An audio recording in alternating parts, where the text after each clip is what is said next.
चमकपुर गांव में गोपाल नाम का एक लड़का रहता था। उसकी सौतेली माँ और बाप ने उसे घर से निकाल दिया था। उसकी सौतेली माँ ने सब कुछ अपने और अपने बच्चों के नाम पे कर रखा था और गोपाल को हिस्से के नाम पे 3 गायें दे रखी थी। गोपाल पढ़ा लिखा तो बहुत था, पर नौकरी न मिलने के कारण उसने सोच लिया था कि वो अब उन तीनों गायें की खूब देख रेख करके उनसे जो दूध मिलेगा उसे बेच के अपना कारोबार चलाएगा।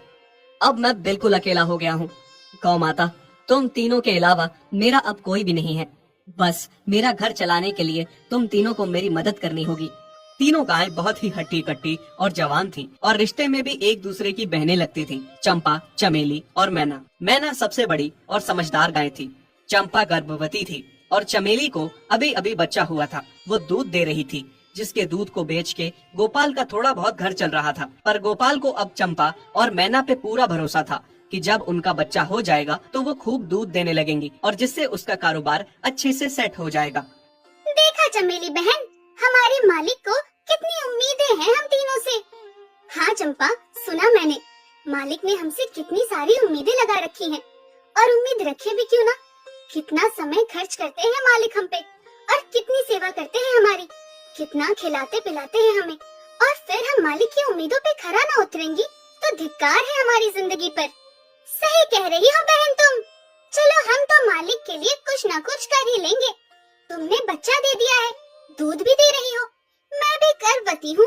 थोड़े दिनों में मैं भी बच्चे को जन्म दे दूंगी, फिर दूध भी देने लगूंगी। लेकिन इस मैना दीदी को देखो, हम दोनों से बड़ी हैं, एक बार भी बच्चा ना दे पाई आज तक। क्या इसका फर्ज नहीं बनता मालिक के लिए कुछ? ये तो बड़ी है, हमसे ज्यादा इसको मालिक के लिए करना चाहिए था, लेकिन हम छोटी होकर इतना सोच रहे हैं। तुम दोनों ऐसा क्यों कह रही हो? क्या गलत कह रहे हैं हम? सही तो कह रहे हैं। कितने सालों से बांझ पड़ी हो तुम। ऐसा कैसे कह सकती हो तुम? बच्चा देना ना देना मेरे हाथ में थोड़े ना है। मैं भी तो माँ बनना चाहती हूँ ना। मैं भी चाहती हूँ कि दूध दो और मालिक को मेरे दूध से कुछ फायदा हो। अरे तुम क्या बच्चा दोगी जो इतने सालों से नहीं दे पाई? तुम ये ख्वाब लेना बंद करो कि तुम बच्चा दोगी और तुम्हारे दूध से मालिक को कोई फायदा होगा। दोनों छोटी बहनें बड़ी बहन मैना की बेबसी का मजाक उड़ाती हैं और उस पे हंसती हैं। इस बात से मैना बहुत दुखी होती है और रोती है कि उसी की बहनें उसको दिलासा देने की बजाय उसे ताने मार रही हैं, उसका मजाक उड़ा रही हैं। फिर एक दिन गोपाल का पड़ोसी उससे कहता है, अरे गोपाल, तुम्हारी 2 गाय तो ठीक है, एक गाय का क्या है? उससे तुम्हें कोई फायदा नहीं है, बेच क्यों नहीं देते उसे? अरे नहीं नहीं भाई साहब, बेचना क्यों उसे? अभी बच्चा नहीं दे रही तो क्या पता कल वो बच्चा दे दे। कोई भी काम जल्दबाजी में नहीं करना चाहिए। अरे नहीं गोपाल, मेरे कहने का ये मतलब था कि तुम्हें अपना कारोबार जल्द खड़ा करने की जरूरत है, क्योंकि तुम्हारे घर वालों ने तुम्हारे साथ जो कुछ भी किया वो बहुत गलत था। अब तुम्हें जो भी करना है अकेले ही करना है। आगे शादी भी तो करनी है तुम्हें, उसके लिए भी खूब पैसा कमाना पड़ेगा। जब तुम्हारी सारी गायें दूध देंगी तभी तो कारोबार अच्छा चलेगा ना। हाँ, बात तो तुम सही कह रहे हो भाई। मेरी मानो तो तुम अपनी गायों को क्रॉस करवा के देख लो, शायद उससे बच्चा हो जाए।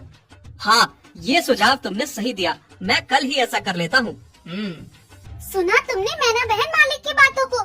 कितना परेशान है मालिक तुम्हारी वजह से, पर तुम्हें तो कोई बात कह ही नहीं सकते।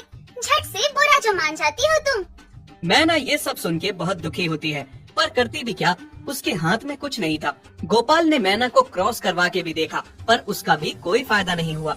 गोपाल, जो सुझाव मैंने तुम्हें दिया था, क्या वो तुमने आजमाया? हाँ भाई, वो भी करके देख लिया, पर उसका भी कोई असर ना हुआ। ये गाय किसी काम की नहीं है गोपाल, मेरी मानो तो इसे बेच दो। मैं सोच रहा हूँ एक बार फिर से क्रॉस करवा के देखता हूँ, शायद कोई बात बन जाए। देख लो, पर मुझे नहीं लगता।